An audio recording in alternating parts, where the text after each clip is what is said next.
Here we are. Welcome back to the Disrupt Education podcast. Alli, what have you been up to? What's going on?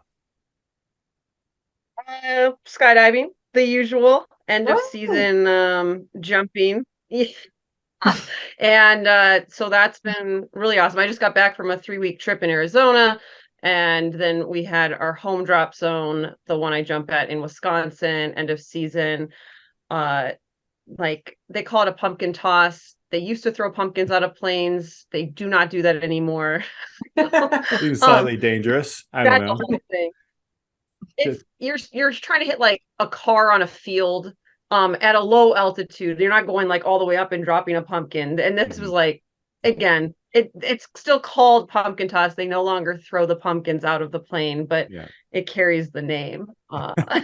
Anyway, to add extra elements of, ridiculousness to the sport. But I'm actually really, really excited about this episode because as people who have been part of the podcast for a while, like I transitioned out of the classroom. And so as Peter and I are always trying to like bring you, our listeners, like the latest and greatest, like people who have transitioned or are disrupting education, or like the issues with education. I feel like our guests today have a lot of experience with talking to people who have transitioned or who left education entirely. And so I'm really interested to dig into today's episode, skydiving aside. Exactly. So I'm going to give a brief introduction to our two authors. Of the book is Pencils Down. I'm just going to say it right now before we get into the conversation. We read a lot. Alli and I read a lot around education, all different kinds of pedagogy, curriculum, or whatever. I'm going to tell you that these two individuals have put together probably, in my opinion, the most authentic teaching book I have ever read. It does not hold back at all. It tells the real story, which I think many people going or thinking about going into education or even leaving education are going to find a great path and some real things they don't teach you in teacher school. We have Mike and Nallely here. How are you both doing today? Good. How are you? Doing wonderful. So both educators previously, now out of the classroom. Can you give us a little bit more deeper of an introduction of who you are and what you're up to now? So we'll start with you, Nallely. I'll start by saying I'm not a former educator. Okay, sorry. Mistake number one. The closest I got to being an educator was being a TA in college, which is not even the tip of the iceberg into what educators do. What I did do is I went into corporate America. And so I worked for companies like Sara Lee, Hershey, Kraft. They were my clients. And then PepsiCo, I had a long stint there, and then Miller Coors, and left there for a bakery and then a strategy company and digital marketing. And ultimately found that my biggest passion was celebrating people's wins and helping people find their professional happiness. So, every time like someone on my team was promoted, I was like, yes, I was so enthused. And so 5 years ago in January, I decided to make that passion of mine my full-time career. And so I became a coach and started building other people's professional careers. Nice. And somehow you met Mike, who was in that I think that's chapter of 1. Leaving, right? The education world, and you helped coach him. Mike, tell us about your background. Yeah, well, first let me say that, Peter, you weren't wrong, because Nallely is an educator, but she's an adult educator. There you go. So you're not wrong there. But no, I'm a former teacher and principal in Chicago public schools.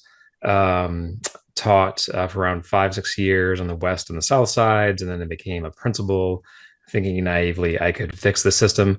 So I was a principal for I had an internship, a paid internship, and then 2 different schools. So around 8 years and 1 year in central office, south side or southwest side in Gage Park area, and then lastly in the Gold Coast. And so when I left education, it was not my choice. I think one of the only people we interviewed who did not have a choice. I left. That's a whole different story. I cover in the book. And I bounced around a bit, real estate, a nonprofit, and then I was at a nonprofit, and they had a board that was just stacked. These amazing people who, did really well in the corporate world. And it was like that old Obama quote where he's like, "I've been at the most powerful tables in the room or in the world, right? The most powerful people, and they're not that smart, right?" And I realized for the first time what that really meant. I was like, all right, these are great people, they're wonderful, but why am I punishing myself by staying in the private or the nonprofit and education sector? I want to try out the corporate sector for a while.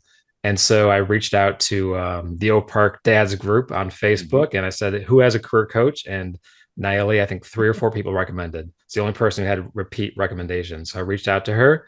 She coached me up, gave me the confidence, gave me the know-how, and I jumped into the corporate world. Very successful transition. Awesome. And by the way, Alli, we met on the Oak Park Dads group as well. You got to join, Alli. Currently, I'm really interested in how, and I'm sure the listeners, right? So, you did this career coaching, and then you two wrote a book together. So maybe walk us through, like, how did that even start and the project develop? And ultimately, because you do talk about in the book how it wasn't the initial project you thought it was going to be and how it evolved. So set the stage for us. Ever since I left education, even when I was in the process of leaving, which, as you'll find, I litigated my way out. I was in a legal fight with a district, which I, technically won. And I would get a call or an email or text from a teacher or principal, a friend or colleague saying, how do I get out? Right. And I'd say, well, go get fired. It's the easiest way out, was my joke. But I would consistently get calls and people reaching out. And I just say, go talk to Nallely. And after around the 12th one, I looked at her and I said, this is a book opportunity, right? And I always say, like, once is an instance, twice is a trend. And so we started saying, okay, you know what? We have a lot of people. And it was basically how Mike and I kept in touch over these years, was always he'd be like, hey, this person needs you, or I'm connecting you to this person. And I'd be like, thanks, Mike. How are you? And, when he was like, this is something bigger. And I was like, yeah, you're right. We need to do something. And I think the thing we realized, and I had this experience too, is that everyone knows someone who left education, who left teaching, but often they went into what we've called education adjacent positions, curriculum sales or curriculum writing or something very close to education. And it's actually very difficult to find people who completely left the education field, who became an entrepreneur or went to the corporate sector or something else. And so we try to find those stories as much as possible, and some of the people that Nallely coached as well. I think I know a few of the people you interviewed, but and it's so cool. I probably do. But what's really interesting is as you start through the book, it's an empowering thing. And I went through kind of an emotional roller coaster going through the beginning of the book as you're explaining. We don't want to tell everybody just to leave education, but here's how to do it. And I think, a lot of people would be better off, because I think as a teacher, I've been in the classroom for 21, 22 years. I didn't go right into the classroom. But it was, there are parts of me, and I may be giving you a call, Nallely, because I do think about it a lot. Right. And, you look at the end of the tunnel, the stories that you told, that people were giving in there is a great, diverse just section. I think a lot of people will talk about, okay, the inner city schools and such, like what Mike you were at, but it's not just that.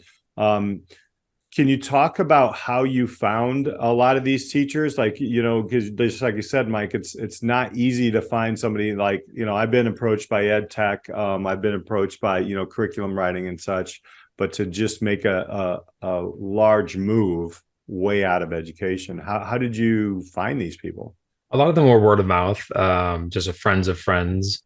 a few Nallely coached, and she knew. But the first one was a friend of a friend who had worked with someone, married the first story. The second one that we interviewed, Tanisha, she and so some names are real, some we changed. But Tanisha was also a friend of a friend. She had worked with a teacher that I had worked with many years ago. And that's actually when the second interview is when we really realized that we had a different book, because our original conception was that we had this, kind of very straightforward technical manual of how to match your teacher skills to which positions, right? Kind of like just drawing lines between the two. And, Mary poured her heart out, very real, very difficult situations. And then Tanisha, she actually called me before we even interviewed her and said, listen, I don't want to sound bitter. Right. And I said, tell me more.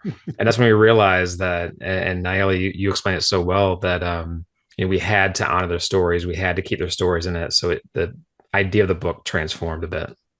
Absolutely. I mean, it was like every interview, and we had a list of questions. We're like, here are the questions we're going to ask in this order, and then we'll dig deeper here.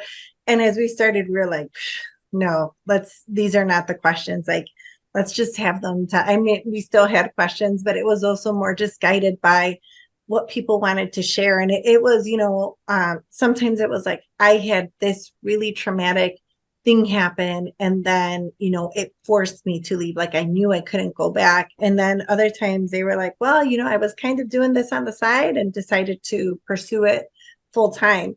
And so there wasn't like a structure where everyone fit in. And that's when we're like, okay, this has to be more personal story based. This is not a structured interview. This is going to be what they want to share with us. And a few of the people, though, I remember trolling through LinkedIn, people who, second connections through a school district to really try to find, careers that we had not captured yet. So we had a wide range of careers that we could profile.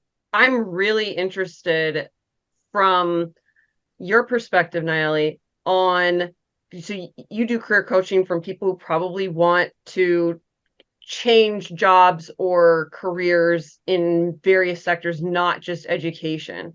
So through this book, or even before this book, what would you say is the biggest difference in coaching a teacher who wants to transition versus someone in a different field, corporate or nonprofits, if there is one? I'm going to give you a couple of examples, but it's interesting because teaching is, I almost say like accountants or, like doctors, like nurses, you get a degree in a very specific field for a very specific job. So, I've worked with people who were biology majors who are in finance, or I work with people who are like English majors who are real good salespeople. And something about, having your undergrad or completing even a master's in education makes you feel very bound to the career and the profession. And so that to me has been the hardest thing to like hurdle, because they feel like, well, I went to school for this, or this is what I trained for. This is what I wanted. This is what I went to school for. And I think there's a mental, like, this is what I wanted to do. And you don't see that in corporate. You'll have someone who was like a kinesiology major heading up, like a sales team. And it's never been like, oh, I was going to be, kinesiologist. I don't even know, a gym teacher. So, so I feel that there's a lot more like, you feel more bound by the title and the education and the degree than in other fields. I think that has to do something with education itself. And I think we cover it in a later chapter of like a way to improve education, that people go into education, not just education, and they say, I'm going to specialize in primary to third grade, right, like this super select thing. And it just doesn't seem very healthy, because Nallely is right. In the corporate world, you can do almost anything, and you don't need a whole other degree. You just need a certificate or something, a 4-week course, and all of a sudden you're an expert in HR. Not that dramatic, but it's not as specialized. And in education, this is all teachers know. Teachers just know other teachers. They only network with those other teachers. And so it's very, very insular. And to give you an example, Google, I want to say it was earlier this year, removed their college requirement. Right. So, it's So think about like spending all this time and all this energy into this field, and you're like, well, I should probably stay in this field because this is what I wanted to do. The cultures of schools I was and all my friends who are teachers, my family, there's a ton of teachers. It's like, it's more than a job. It's like an identity that you Yes. wear, and it's very hard to remove. And even, oh man, I'm going to forget which guest it was who was listening to when I was transitioning, and I was like debating if I'm going to go back or not, which, I mean, I still leave it open because I still love teaching chemistry and being in that environment. But one of the guests said, just own it. Like, you're not, that doesn't have to be you. And it really resonated with me because it's something that you wear. And even when people now ask me, like, what do you do? It's much easier, honestly, to say, well, I was a former high school teacher, like, than to explain what I do now. And so it was, when reading your book, I mean, I'm reading through these stories and I'm thinking to myself, I can picture so many current educators who can't even envision another identity outside of this, of what it is, very insular. So I was just curious with you guys writing this book, in that, you know, had people let go of these identities? Was it still kind of there in the storytelling? You know, it seemed like they held on to them, you know, for, it's such a, oh yeah. Well, you know, one of our Dr. Alejandra, she was talking about like how she still sees her kids at the grocery store. And so it's like you don't shake that person off. And you know, I always tell people when I coach them, I'm like, that part of you doesn't die. That part of you is still there, and that part of you is still very much a part of the person who you are. Like, just because you're also this other person who's in corporate America, or you're also like, when I walk into a room, I don't stop being a mom because I'm in the business world. And this is very similar, right? You don't stop being, you know, Mrs. Alli or Mrs. Miss Priv, you know, when you walk in, like, that's still who you are, and that's who you are to those people, and that's how they met you. So that part of you always lives on. And a couple of thoughts I have is that, you know, it's a really good question because a lot of the people we interviewed felt guilty. It's almost like it was a counseling session, these interviews. They're pouring out their heart why they feel guilty leaving this profession that they love, you know. And so that's one thought. And then two, you know, we often hear this about every job, that you shouldn't identify with your job, right? It's just a job. Leave it at the door, go home, turn off. And teachers can't and don't, for many reasons, right? The pace, the expectations to grade on the weekends and all this. There's no time to shut off. But then on top of it, that we put teachers on a pedestal and we adopt this persona of we're a teacher, right? And it means a lot to us, right? So it's hard to turn off. But it's also just not healthy to live your life where you're so embedded and wedded to, you know, something that should just be a job. And not to separate it, you know, I don't want to go down the rabbit hole of like marks and whatnot, but like at the end of the day, it's healthy to just go watch TV and not worry about your job. I think one of the things, like, I was actually thinking about today in the classroom, because we're picking up sub jobs inside. As you know, there's teacher shortages starting to come and different things are happening. It was the first time in a long time, Alli, that I was thinking about hitting the restroom. I'm like, wait, you know, and I heard a lot of people say that in these interviews, and that was interesting. But I wanted to ask you all, like, what were some of the most interesting things, like, or like, things that you heard the educators say, who are transitioning, that was like kind of one, maybe of the most interesting, or something that was repetitive? I think that was like the most repeated thing. Right? I can use the bathroom now. I think I had to go to the bathroom 50 times when I'm reading the book. No. I mean, people don't understand that, you know, it's a ridiculous job in many ways, right?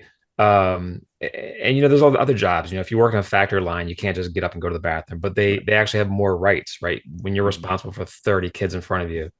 And there's so much like that. So we heard that. Another theme that always pops out at me is Ryan, who, he's a father and he's got kids. He doesn't plan to have any more with his wife. And mine just came home, hence the dog barking. Oh, good.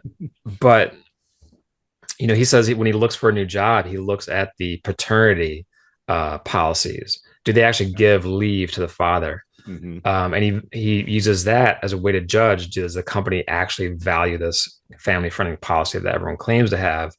But in that conversation, I remember him describing how difficult it was to get leave as a teacher. Here we are taking care of other people's children, and yet it's not very family friendly at all to teachers, to principals.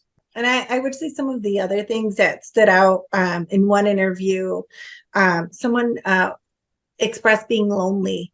And she said that during COVID, she kind of put it out on TikTok and she had 15,000 like followers or like views. And she was like, all of a sudden, I felt like I had a community or like I wasn't alone.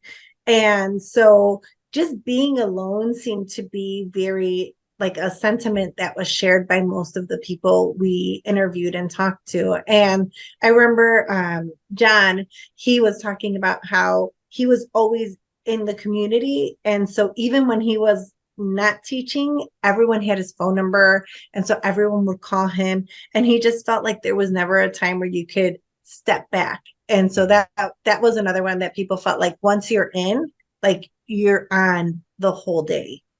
Yeah, it reminded me as well that I think John said, he had to be very conscious of, even going to the grocery store, what you're buying and whatnot. Yes. Mm-hmm. And that's another unique thing about being a teacher, not just you can't use a bathroom sometimes for hours and hours, but you're surrounded by people, but they're children, even at high school, right? They're not full adults, and you're responsible for them. And you so rarely work with a colleague, right? I think at least a couple of people said, I was tired of working with children. I want to work with other adults for once in my life. And as a principal, that's the same case. You're constantly working with, well, that's different. You are working with adults, never, very rarely in fun situations. But as a teacher, you're isolated, even though you're constantly inundated with communications from children coming up to you, emails, text messages, intercom announcements, constantly being communicated with and to and from. And yet you're completely isolated in your classroom. I mean, I remember being in the classroom and podcasts were starting to become really big. And some of my friends would be like, on your drive home, like, what podcast do you listen to? And I'd be like, nothing. I want silence. Yeah. That inundation of communication and being on and performing and all of that is, unless you've been in education, it's extremely hard to emphasize to someone who is not in that kind of performance-esque field. I mean, I would equate it to an equivalent of someone on a Broadway stage. Like when you're on, and those performances are 3 hours, and if you're a lead character, you still might get breaks, more breaks than an educator. Like that's something that I've said to people with this in teaching. And if you love it, the time goes by so fast. I would say that like when I was in the classroom, like as soon as the day would start, I would feel like it would be over because you just are so busy. Whether that's good or bad, like it made for a day that would pass, and it would be for the most part enjoyable, barring whatever craziness happened from all of the children and parents and community members. But overall, if it was like a good day, it would be like, wow, that went by really fast. Now this book, right, is kind of getting at a pretty hot topic issue. I would say, like, you're really displaying like, look, this is how you can leave education. So not everyone, I would imagine, is like pro this book. Have you had, right? Have you had tough conversations around this book? Like, has there been backlash or, like just people being like, this isn't accurate, or I don't know, like what has been your experience with publishing a pretty disruptive book and kind of putting out there stuff that I would think some people might want kept quiet and under the rug?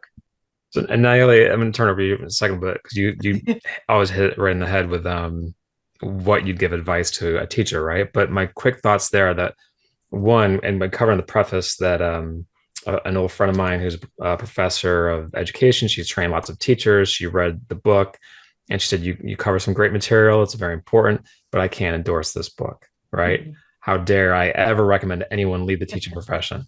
Um, so we've gotten some pushback, not too much, because I think everyone gets it in the very end. But now your line that you always say, it's a great Like, one. yeah, I always say, like, would you tell your friend to stay in this job? Hmm. Would you make your friend stay in this job? If And they didn't enjoy it. Yeah. I think we talked about this. So I had someone call me on the first day of school for CPS, and she said, "Why didn't I retire last year? Hmm. Why did I come back?" And I was just like, "Oh my God." And she was telling me, she's like, "I get home, I'm exhausted, like I go right to bed. On the weekends, it takes me like the whole weekend to recover." And I was like, "Why don't you quit?" And she said, "Well, I can't let my kids down." And I was like, "What about the two at home? What about them? If you had to pick one group of kids to let down, which one would you want to let down?" And she's like, "I never thought about it like that." And so if you were in any job and you came home and you were crying or exhausted, like, I would have a really hard time as your friend saying, "No, you got to get back out there. The team needs you. Like, you have to do this." We wouldn't say that. You would never say that in corporate. I mean, I've seen people walk out of corporate America being like, "I quit." And we're all just like, "Good riddance," like, "Bye, guy." And no one says like, "Oh my God, I can't believe they let the team down," or "I can't," we don't say that. And so this is like one of those fields where you're almost like it's a shame if you leave, but there's not enough support systems and well-being to keep you there, to make sure you're okay, to check on you. And so I don't believe anyone should be a martyr in their career. Mhm. And one of our interviewers even said that, like, don't be a Mhm. martyr. That was his tagline, Mhm. right? And a couple of thoughts I had, which is I had a principal friend who said, "When's your book going to be published? I don't want to give it to a teacher." Some people have hit a wall; they burned out. Like, go. Like, why are you sticking around? I coached out half the teachers at the first school I was a principal at. Um, and the way I did it, I brought them in my office and said, "Listen, every single day you're spending hours yelling at children, right? You have no classroom management. Is this what you want to do in your life? Right? Like, go to another school at the very least, right?" Mhm. And so, I think teaching and education would be healthier if we had these real conversations, if we didn't expect teachers to be martyrs, if we encourage teachers to just try something else. You can always come back. You don't lose your certificate. You can always come back. But there is a real teacher shortage, but it's Mhm. been going on for decades. Teach for America would not exist if we didn't have a teacher shortage, especially in some districts. The Illinois Principals Association did a report recently, and they found that it's really only a handful of districts across the state that have teacher shortages, right? Most are doing okay, but we also argue that the pool of teachers is shrinking, right? Mhm. All the numbers, the fewer people actually studying it in college, lots of people quitting. It's going to continue to shrink. In fact, I spoke to a professor out in Nebraska a couple of weeks ago, and she said, "You're 2 years too early. In 2 years, it's going to be," and she said, "quote, hell in public schools. It's going to be Mhm. hell because of the teacher shortage. It's going to just nosedive. No one wants to go in the profession. No one wants to stay in the profession." I'm exaggerating. Mhm. Too many. And so it is somewhat of a controversial subject, but we use it to, one, help teachers who deserve to leave, who deserve a second chance somewhere else. You shouldn't burn out. And there's lots of coaches out there who will charge. There's one very well known who will charge like $350 for a recorded course online to learn how to, you know, get another job. $14.99, you can buy our book. You know, you should Yes. hire a coach. It helped me. Um, but there's good advice out there, and teachers deserve that. And the second thing is we're trying to use that as a way to leverage a conversation around, we don't need to completely transform schools. It's driven me crazy for the past 10, 20 years where people want to completely reimagine schools. And yes, we need to make changes. Yes, there needs to be reform and improvements. But the thing that I realized when I'm in the corporate world is we don't focus one iota on the well-being of faculty and staff. I was shocked at how much they care. I was afraid that I wouldn't be prepared for the corporate world. That's a dog eat dog world. And I went to the corporate world and I realized, oh my goodness, I cannot act like a principal here, right? Or a teacher. I have to tone it down. I have to be Why is Mike pulling everyone in their office? Right. right. Why am I talking to people, with my wagging finger? And everyone's so nice. And this isn't always the case. There are some businesses that aren't always like this, but so many companies have focused on well-being for decades. And I asked my friends, principals and superintendents across the country, what are you doing for well-being? And they'd rattle off this long list of programs. I say, I know those programs. Those are all for the children. What are you doing for the teachers? And be like, oh, yeah, nothing. We did yoga at the beginning of the year. I mean, that's not good. And you can't have healthy kids if they're surrounded by stressed out, burned out teachers. Yeah. So if you don't want them to leave, focus on wellness for the adults too. Yeah. That's interesting because Mike and I, we've had a previous conversation around this, and I have moved schools, which is difficult. It's actually not, it's kind of frowned upon when you're looking at monetary changes, right? Like you still, you look in like the athletic world or any other world where you have somebody, not saying I'm like a professional, Patrick Mahomes here, close, but when you move a school and you've done something great, you do hear the students like, where are you going to go next year? And then, and then you build somewhere and you build these great programs.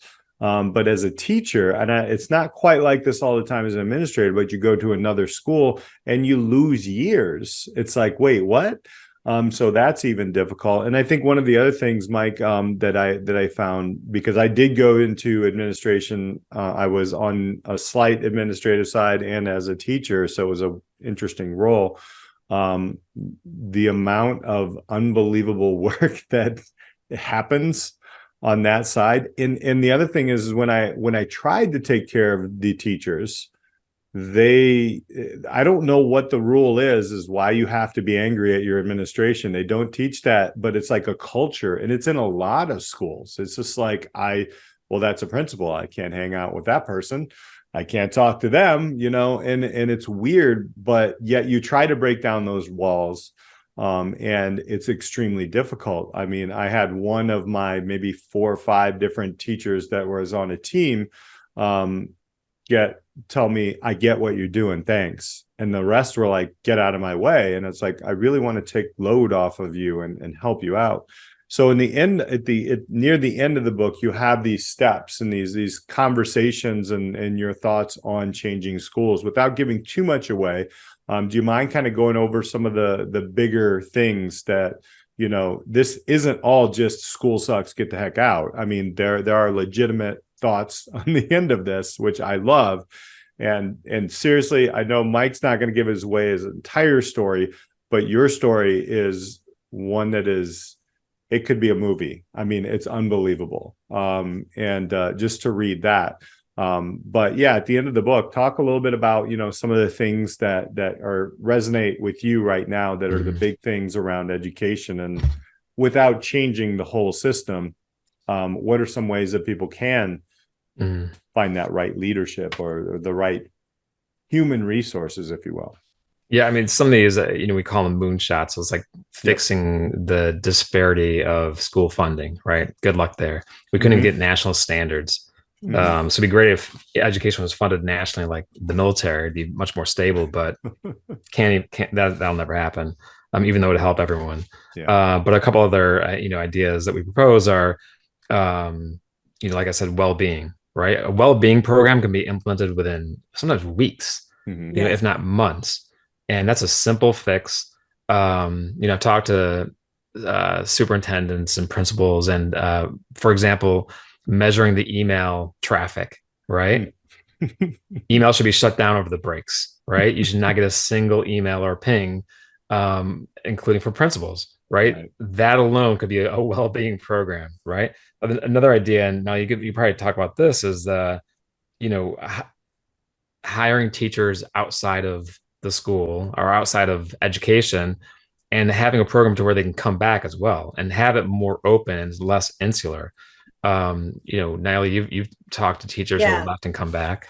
I am a big believer. So as an entrepreneur, the first thing someone asks you is like, what if it doesn't work out? What if and I'm just like, then I'll go back to what I was doing before.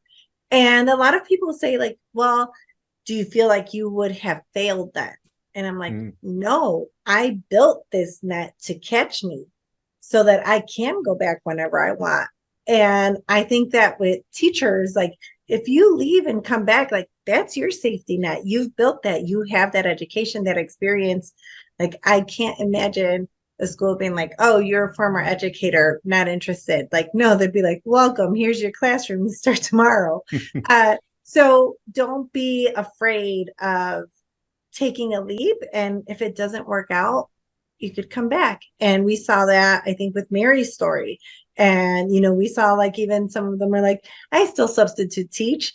And so I think there's that fear of like, if I let it go, it's gone. If you let it go, it's still going to be there. Two other ideas. One more inspired by Dr. Charles Payne from University of Chicago, his book from back when Arnie was still the CEO of CPS, I believe. Yep. But that's I think Arnie it's called Duncan, for those who don't know. Yep. We call him Arnie around here. So much change, so much reform, so little change, the persistence of failure. And he just goes to show that he used one district as an example, but this is anywhere across the country.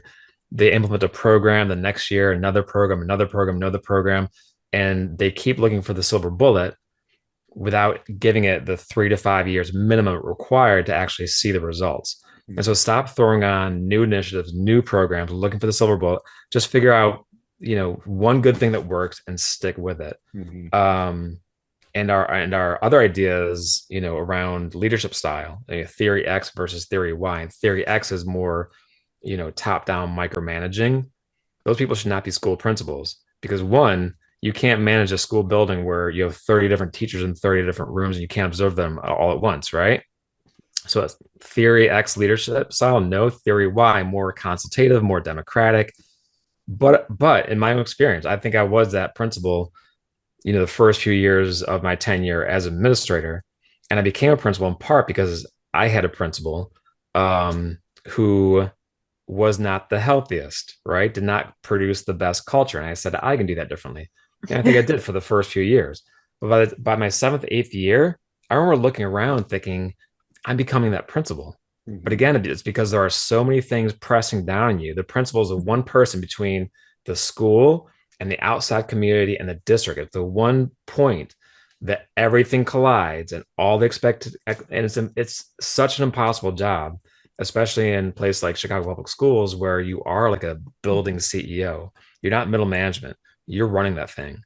It's just it's a crazy, impossible job. And so I always say the best solution right now is to focus on the well-being of the adults. His story, I remember you writing in your story, 3 years, 12 hours a day and weekends. Yeah, nonstop. And every job has it. Like Nallely, you always remind me there's burnout in every job, right? Yeah, there's burnout in every job. Every job. If you don't have those boundaries. But yeah, it was a crazy amount, nonstop for years. Yeah, produced but not sustainable. Right. And one of the things that I'll say has been a welcome change in corporate America is you used to see resumes, and if anyone was at a job for like 3 to 5 years, you'd be like, why are they job hopping? And that's gone. Yeah. Now we see people who have been at a job for 2 years and they go to another job, and I'm like, and it's kind of that stigma is wearing away depending on what age your interviewer is. But to see that change has been very healthy, to be like, if you don't like it, you can leave. And there's not going to be these repercussions of like, tell me why you had this gap. Yeah. I think that's a trend that's going to continue. I mean, you hear about the shrinking population growth, right? We have a shrinking birth rate in our country. We have, less immigration in some regards, which isn't healthy in a lot of ways. But it's going to be a tight labor force for possibly generations. And it might not be as strongly in the favor of the worker as it was during COVID and shortly after. But I think we're going to have a tight labor force for many, many years. And because of that, teachers should realize that and, take advantage of it if they want a change, and they can always go back.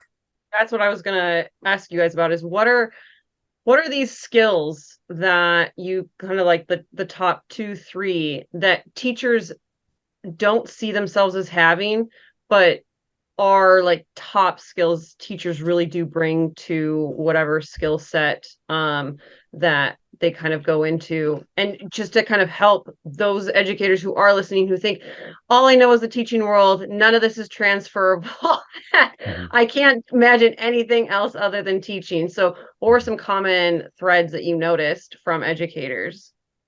This is my favorite question. I love skill sets, and I analyze I will sit at the grocery store and be like, oh, that person's really good at this. Or I love seeing like what people are good at, where they shine. Teachers, you've probably heard like the number one fear in the US is public speaking. And that is not a fear you can have as a teacher. Like, teachers command the room. They could like come in and settle everything down. And I just remember, as a non-educator, I would see like my kid, like Senora Jacobo would be like, let's do this. And my kids would just like line up. And I was like, wow, like, who is this woman and how does she do that? So I think to be able to, one, have a very strong executive presence where you are in front of the room, you can command the room, you can garner everyone's attention at the same time, and you are a public speaker. That is like a very big like component of leadership style. And I love, like, to me, that if a teacher's like, I'm just a teacher, it's like, no, every day you get 30 people to agree on something and to move in one direction and the other. And I would rather teach a room of 30-year-olds than a room of 7-year-olds. And then I also believe teachers are very organized, right? Like, in the business world, we say like, fake it till you make it, or like, I could have these blind spots where like the rest of the team could carry it for me, or I'm not very good at finance and I'm going to just lean on someone in finance. Like, a teacher has to be very organized and very prepared and understand what they're going to teach that day. Like, we don't, like, gone are the days where, like, I'm sure one of my teachers was very hungover when on Mondays we would always roll out the TV cart. But a teacher has to be very prepared, very structured, very, like, you are providing a whole day's activity in one day, like every day, for a big group. Think about like a tour guide or a travel guide. They do that for like 1 week, and it feels exhausting. But teachers do that, right? They're organized, they have very strong leadership, they have great presence, and they're great communicators. The number one talent that we're looking for this year, I forgot which, I want to say it was Forbes or US News, said the number one skill they were looking for in new hires in corporate America was empathy. Like, who's a bigger empath than a teacher who knows when you're sad, who knows when you're happy, who knows what your reactions are, who understands your home life? Like, that's the biggest empath. So to me, like, all those things and what teachers bring, like, it like warms my heart. And I also want everyone to know, like, if you have that skill set, like, it is very desirable outside of the classroom as well. And to add one more skill to that is innovative, right? Teachers, you start every school year with an empty classroom, right? Maybe some furniture if you're lucky. And you have to innovate and learn new programs, new technology, all these new things, and constantly learn it throughout the year. And I've yet to see another job where you're constantly reinventing what you do at such a pace as an educator.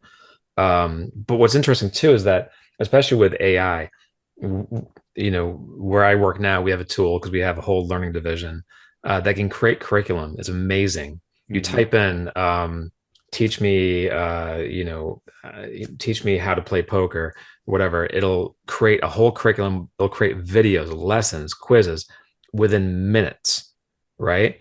And so hopefully a huge load will be lifted off of teachers within the next few years, right? But both in the corporate world and in teaching, what that means is the most critical skills, and it is currently, but it's only going to ramp up dramatically, are those soft skills, the people skills and the soft skills. It's not like going to be hard technical skills like coding, because AI will even code now. Mhm. And so teachers actually have a very strong advantage if they have the people skills, if they have those soft skills, both in education and outside.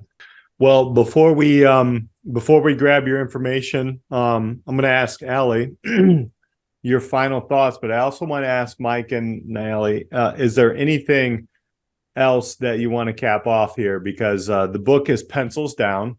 We'll put the link in to where you can find that book. But what are we missing? Final thoughts from you two. To me, this book was one like a big partnership between me and one of my clients, which I felt was very warm. And I would say like the biggest takeaway is I just want people to know if you're in there and if you're struggling or if you're feeling a certain way, like you're not alone. And so to be able to share some of my coaching in the back to help someone, if it helps one person, I think it'll be worth it. I'll add that teaching and being a principal was one of the most rewarding jobs I'll ever have. Is the highest highs, the lowest insane lows. But if you're afraid of leaving, just realize that you've done more good, even if you only taught for 5 years, more good than just about anybody else if they have not taught or in a similar profession like nursing.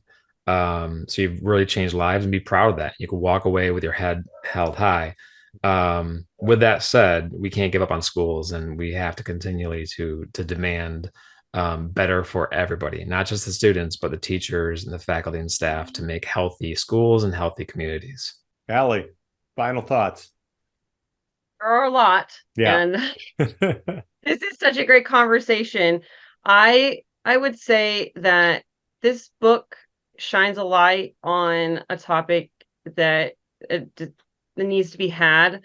And it doesn't need to be a taboo topic that I think is. I can think of many educator friends who they say they want to leave, or they say that, they're done, or they're counting the years until they can retire.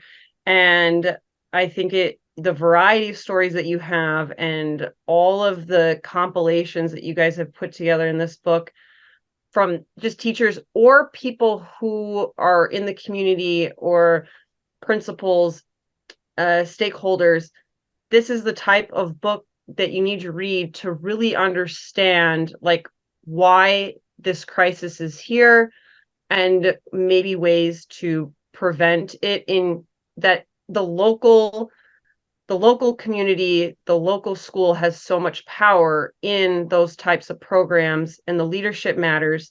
And so like I really do appreciate what you guys have put together, so that it can transform school districts that want to move the needle. And so you don't have to look at it as just like, oh, well, yes, if you're a teacher and you want to get out, great. But like, if you're trying to preserve and improve your current system, you kind of need to know what might be going on in your educators' heads that could make them leave, so that you can make moves ahead of that, and prevent that from occurring in your local community. And I'm going to add one last thing. I think every school board member should have to read this book before they become a school board member. I'll leave that there, though. Want to give you guys an opportunity to have people connect with you. We'll put the link to the book and how to get to the book. It is Pencils Down. If you're watching the YouTube channel, you can see it right here, but just click on the link below in the notes. Yeah, you got it. There you go. But we'll start with you, Nallely. How can people connect with you and learn more about your coaching? The easiest way is probably on LinkedIn. So under Nallely Suárez Gas. I believe I'm the only Nallely Suárez Gas so far. Or you could visit my website, which is www.elevar.development.com, where you could contact me or reach out and send an email. Excellent. I think I'm the only Peter Hostrasser too on LinkedIn. So yes, there. Mike, you have a Michael Beyer, which there are more of those. But how can people connect with you? As well? Although we did put your email address in the book in your bio, Nallely. So there you go. Right. Buy the book, you got your email address directly. LinkedIn as well. I would love to come speak at a school or an organization.